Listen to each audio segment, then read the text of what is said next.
नमस्कार, मैं हूं आपके साथ इश्तियाक अहमद और आप देख रहे हैं आर्य न्यूज। स्वागत है आपका बिहार बुलेटिन में। रुक करेंगे बिहार की तमाम खबरों की तरफ।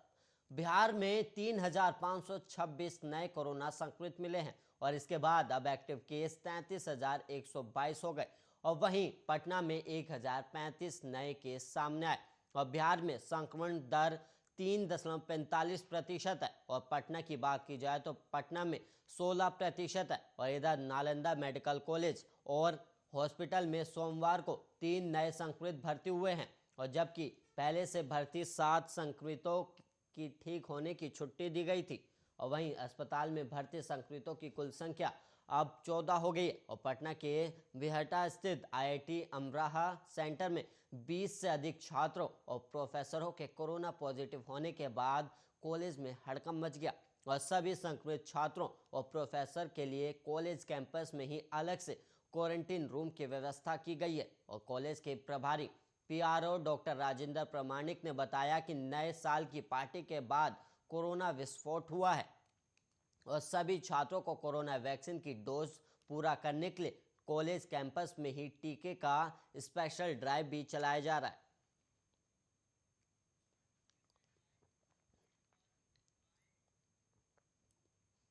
और वहीं खरमास के बाद बिहार में राजनीतिक खेल शुरू है और आरजेडी ने बीजेपी नेताओं की ओर से नीतीश कुमार पर दिए जा रहे बयानों पर कहा है कि अब सांप नेवले की लड़ाई में कुछ बचा नहीं है और दोनों पार्टी के नेता एक दूसरे को राजनीतिक रूप से नंगा करने में लगे और नीतीश कुमार के अंदर मान सम्मान बचा हो तो वह अंतरात्मा की आवाज सुने और कुर्सी छोड़े और आरजेडी सभी बातों को भूलकर सहारा देने को तैयार है और वहीं आरजेडी प्रवक्ता मृत्युंजय तिवारी ने यह सब बातें कही है और वहीं मृत्युंजय तिवारी ने कहा कि बीजेपी के प्रदेश अध्यक्ष संजय जायसवाल ने नालंदा के शराब मामले में कल जिला प्रशासन की मिली भगत की बात कही थी और अब तो जायसवाल ने इशारों में एक अन्य मार्ग खाली कराने की धमकी दे दी है और वहीं आपको बता दें कि एक अन्य मार्ग स्थित आवास मुख्यमंत्री नीतीश कुमार का सरकारी आवास है और वहीं तिवारी ने आगे कहा कि शराबबंदी सफल करने की जवाबदेही सत्ता की पार्टी पर है पर वो विफल हो रही है और नीतीश कुमार अपनी अंतरात्मा को जगाए और मुख्यमंत्री का अपमान हो रहा है और सत्ता की सहयोगी पार्टी उन्हें जलील कर रही है और बीजेपी जेडीयू के बीच गाली गलौज की वाली भाषा में बात हो रही है और बिहार की 13 करोड़ जनता की लड़ाई और भलाई के लिए तेजस्वी यादव तैयार हैं और नीतीश कुमार ने बीजेपी का साथ छोड़ दिया तो आरजेडी साथ देने को तैयार है क्या। इस सवाल के जवाब में मृत्युंजय तिवारी ने कहा कि बिहार की भलाई के लिए हम कदम उठाएंगे और हमें किसी के सहारे की जरूरत नहीं है। आरजेडी सबसे बड़ी पार्टी है। जिस दिन नीतीश कुमार बीजेपी का साथ छोड़ेंगे हम जरूर सोचेंगे और हम सभी बातों को भूलकर जनता की भलाई के लिए कदम उठाएंगे।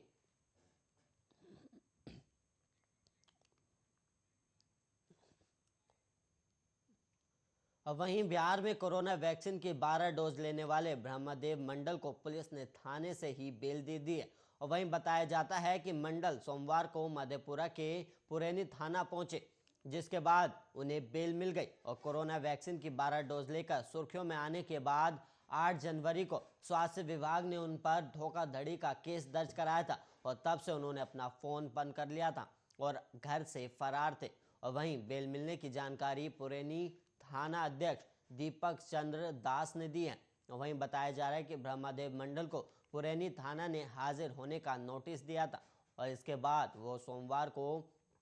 पुरैनी थाना पहुंचे और केस के आईओ उदय तिर्की मिले और केस के आईओ द्वारा विहित प्रक्रिया को पूरा करते हुए उन्हें थाने से ही बेल दे दी गई और वहीं बता दें कि एफआईआर दर्ज होने के बाद पुलिस ने गिरफ्तारी के लिए छापेमारी भी की थी और इसके बाद इस मामले पर राजनीति भी होने लगी थी और वहीं मधेपुरा सदर आरजेडी विधायक प्रोफेसर चंद्रशेखर ने एसपी को आवेदन देकर मंडल की गिरफ्तारी पर रोक लगाने की मांग की थी और उन्होंने इसकी प्रतिलिपि डीएम को भी सौंपी थी और वहीं पूर्व सांसद पप्पू यादव ने भी ब्रह्मदेव मंडल पर हुए एफआईआर को लेकर सरकार और स्वास्थ्य विभाग को घेरा था और वहीं गिरफ्तारी और कार्रवाई किए जाने से सहमे मंडल ने आत्महत्या कर लेने तक की धमकी दे डाली थी जिसका वीडियो वायरल होने के बाद मधेपुरा एसपी राजेश कुमार ने कहा था कि चूंकि वो काफी वृद्ध व्यक्ति हैं इसलिए पुलिस सहानुभूति के साथ उनसे पूछताछ करेगी और साथ ही जांच में सहयोग का भी आशा व्यक्त किया था।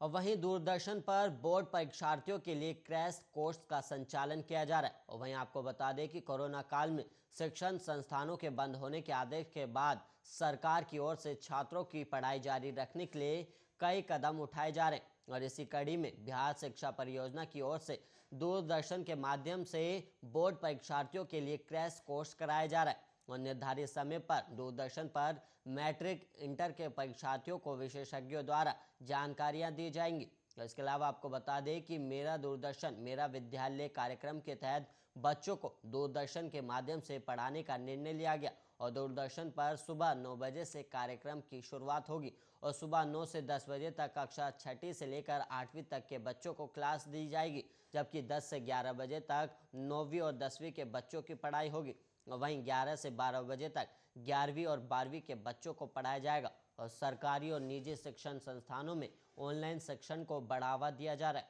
और दूरदर्शन के अलावा स्कूली शिक्षा से जुड़े हुए कई ऐप जारी करते हुए छात्रों की पढ़ाई सुनिश्चित भी कराई जा रही है। और बिहार विद्यालय परीक्षा समिति से आयोजित मैट्रिक और इंटर की परीक्षा की तैयारियों में जुटे परीक्षार्थी सेल्फ स्टडी के भरोसे ही हैं, क्योंकि कोरोना काल में शिक्षण व्यवस्था बेपटरी ही रही है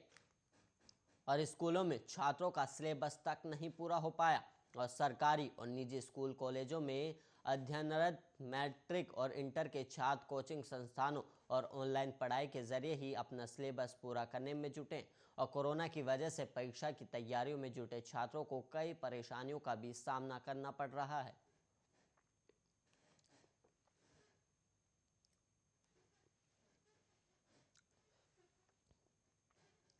और वहीं बिहार विधान परिषद की 24 सीटों पर होने वाले चुनाव को लेकर महागठबंधन ने अब तक स्थिति स्पष्ट नहीं की है। और वहीं आरजेडी ने कहा है कि वो तो दूसरे राज्यों में कांग्रेस से सीट मांगने नहीं चाहती। और पार्टी के प्रवक्ता मृत्युंजय तिवारी ने कहा है कि कांग्रेस को समझना चाहिए कि विधानसभा चुनाव 2020 में क्या हुआ और उसके बाद उपचुनाव में क्या हुआ। और वहीं विधान परिषद चुनाव को लेकर आरजेडी के बयान के बाद अब कांग्रेस को लालू प्रसाद का ही सहारा रह गया है। और कांग्रेस विधायक दल के नेता अजय शर्मा ने कहा है कि हम महागठबंधन में सीटों के बंटवारे के लिए जल्द ही दिल्ली जाएंगे और वहां कांग्रेस आलाकमान सहित आरजेडी नेता लालू प्रसाद से भी मुलाकात करेंगे। और लालू के साथ बैठकर ये तय किया जाएगा कि 24 में से कितनी सीटों पर आरजेडी, कांग्रेस और लेफ्ट पार्टियां चुनाव लड़ेंगी। और इसके अलावा आपको बता दें कि कांग्रेस 7 सीटों की मांग कर रही और आरजेडी उस पर कोई जवाब नहीं दे रही। और कांग्रेस 4 पर भी मान सकती है, लेकिन आरजेडी ने यह भी स्पष्ट नहीं किया कि 4 सीट भी कांग्रेस को दी जाए या नहीं। और ऐसी स्थिति में कांग्रेस को लालू प्रसाद का ही भरोसा रह गया है। और तिवारी ने कहा कि नेता प्रतिपक्ष तेजस्वी यादव चाहते हैं कि 24 में से 24 सीटों पर एनडीए को हराया जाए, इसलिए आरजेडी इन सभी 24 सीटों पर तैयारी कर रहा है। और विधान परिषद चुनाव को लेकर जब महागठबंधन का स्वरूप तय हो जाएगा तब मजबूत उम्मीदवारों को आरजेडी मदद करेगी।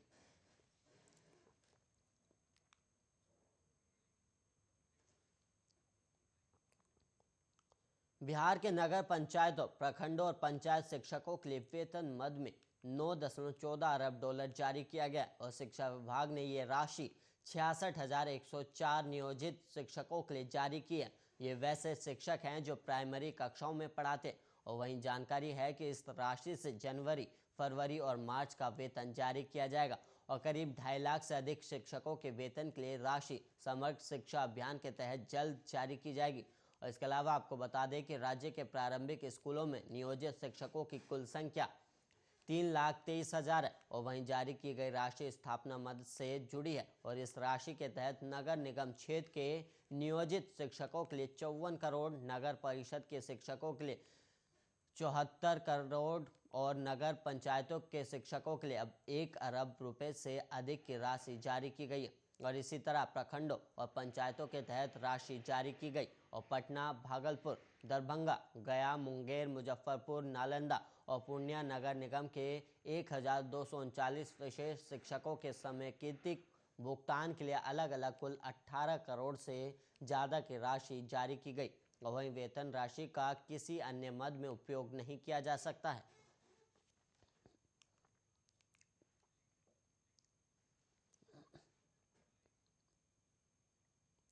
और वहीं औरंगाबाद में सदर प्रखंड के बमडीगा स्थित प्लेस ऑफ सेफ्टी के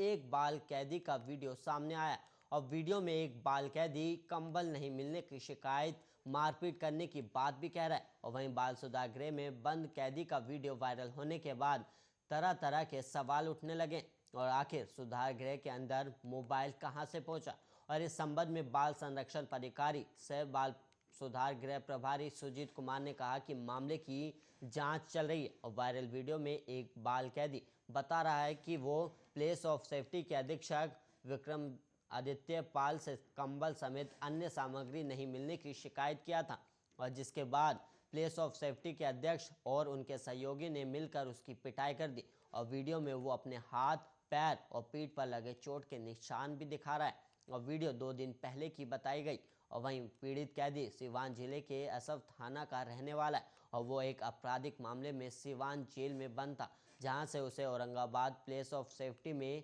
भेजा गया है। और बाल कैदी ने वीडियो में सिवान जेल भेजने की मांग की है और वहीं अधीक्षक पर पैसा मांगने का भी आरोप लगाया गया। और इधर इस संबंध में बाल संरक्षण पदाधिकारी सह बाल सुधार गृह प्रभारी सुजीत कुमार से भी बात की गई तो उन्होंने बताया कि कुछ बाल कैदी अपना वर्चस्व प्लेस ऑफ सेफ्टी में कायम करना चाहते हैं, खैनी, बीड़ी, सिगरेट, मोबाइल की सुविधा चाहते हैं। इस पर कैदियों ने प्रभारी से बात की जिसे नकार दिया गया और जिसके बाद वो लोग एक ग्रुप तैयार करने की कोशिश की और कुछ बाल कैदियों के साथ मिलकर उन लोगों ने एक दिन खाना भी नहीं खाया और वहीं अन्य कमरे में मौजूद कैदियों ने खाना खा लिया था, जिसके बाद वो लोग 4 नंबर रूम वाले साथ मारपीट भी की और इसी में उसे चोट आई है। वहीं सुजीत कुमार ने बताया कि चोट आने के बाद उक्त कैदी को सदर अस्पताल में दिखाया गया और चोटें आई हैं, फ्रैक्चर नहीं है। इसके साथ साथ कहा कि जांच रिपोर्ट डीएम को सौंपी जा रही और जैसा निर्देश होगा उसका पालन किया जाएगा। और बाल सुधार गृह के अंदर मोबाइल कहां से आया, इस सवाल पर उन्होंने कहा कि इसकी जांच कराई जाएगी।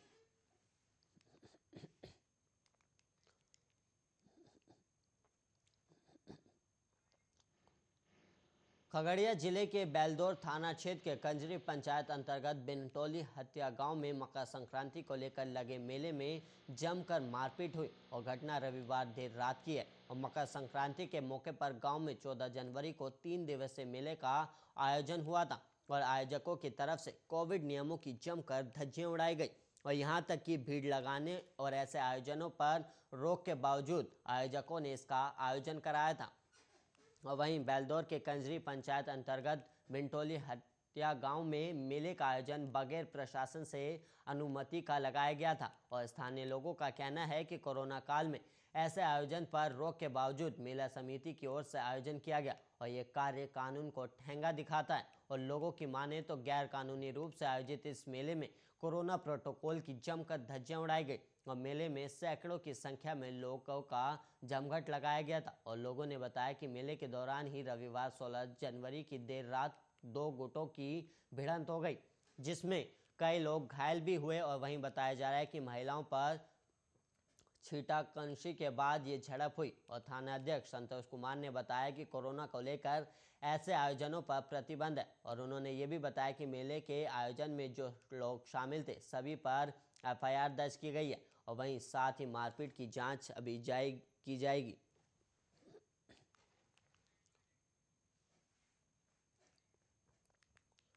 और वहीं पटना के बख्तियारपुर अंचल अधिकारी की सरकारी गाड़ी के जलने के मामले में प्यार की एंट्री हो गई है। एक मार्ट के पास धू धू कर जल रही सरकारी गाड़ी का वीडियो वायरल हुआ है और इसमें सीओ पीले रंग का स्वेटर पहने हुए हैं जबकि छात्रा जैकेट में और दोनों के बीच सड़क पर हाथापाई हो रही है और वहीं सीओ उस पर थप्पड़ उठाते दिखाई दिए और वहीं छात्रा भी उनसे उलझ रही थी। और वहीं मौके पर जमा लोग सीओ को उस छात्रा से बचाने की कोशिश करते हैं तो छात्रा कहती है आप लोग हमें छोड़ दें, सीओ मेरे पति हैं और मेरा प्यार है और वो मेरा सब कुछ है। वहीं घटना के दिन शॉर्ट सर्किट से गाड़ी में आग लगने की बात कहने वाले सीओ ने अब छात्रा पर पेट्रोल छिड़क कर गाड़ी जलाने, सरकारी काम में बाधा डालने का आरोप लगाते हुए एफआईआर दर्ज कराई है। और इसके बाद उसको पुलिस ने अरेस्ट भी कर लिया। और वहीं दूसरी तरफ छात्रा ने सीओ पर यौन शोषण का मामला दर्ज कराया और इसके बाद से अफसर ने अपना मोबाइल बंद कर रखा है। और सीओ ने कहा कि छात्रा मुझे ब्लैकमेल कर रही थी और 1.5-2 साल से मुझे तंग कर रही थी और उसने शनिवार को मुझ पर जानलेवा हमला कर दिया और लेटर से मुझे जलाने की कोशिश की गई और मेरी बेटी और दामाद से भी छात्रा का झगड़ा हुआ था और उसका दाना पानी बंद करने के बाद उसने उसको ब्लैकमेल किया। और ये पूछे जाने पर कि शनिवार को शॉर्ट सर्किट से आग लगने की बात क्यों कही थी, उस पर उन्होंने कहा कि शुरू में मुझे यही बताया गया था और मैं तो टीम के साथ एक मार्ग में कोरोना गाइडलाइन का पालन कराने गया था। और वहीं इस मामले में युवती ने बख्तियारपुर सीओ रघुवीर प्रसाद पर शादी का झांसा देकर यौन शोषण करने का मामला दर्ज कराया और थाना में मामला दर्ज होते ही सीओ अपनी गिरफ्तारी के डर से अंडरग्राउंड हो गया है और उन्होंने अपना सरकारी मोबाइल भी ऑफ कर दिया है। और मामला दर्ज होने के बाद थाना प्रभारी ने बताया कि कानून से ऊपर कोई नहीं है, पुलिस अब उच्च अधिकारियों के आदेश का इंतजार कर रही है। और वहीं पुलिस का कहना है कि जब उच्च अधिकारी के आदेश उनके पास आ जाएंगे तो सीओ को भी गिरफ्तार किया जाएगा।